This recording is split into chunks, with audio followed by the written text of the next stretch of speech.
সালাতে লেবু শুকিয়ে যায়?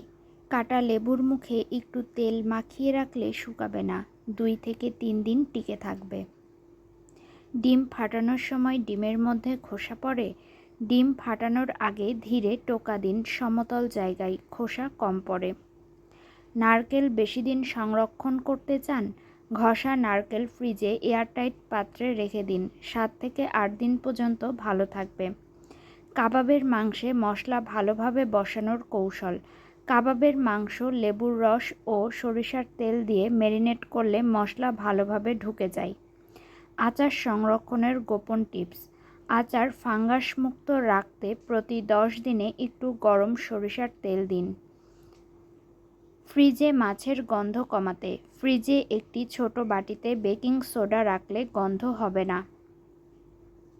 দুধ ফুটে উতলে ওঠা ঠেকাতে হাঁড়ির মুখে একটি কাঠের চামচ রেখে দিন, দুধ ওভারফ্লো করবে না।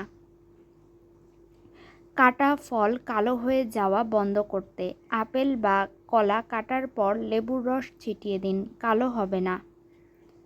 বিস্কুট নরম হয়ে গেলে করণীয়। নরম বিস্কুট ওভেনে 2 থেকে 3 মিনিট গরম করে নিন, আগের মতো খাস্তা হবে। কিচেন সিঙ্কে দুর্গন্ধ দূর করার টিপস। প্রতি সপ্তাহে 1 কাপ ভিনেগার ও বেকিং সোডা দিন, দুর্গন্ধ যাবে আর থাকবে ঝকঝকে।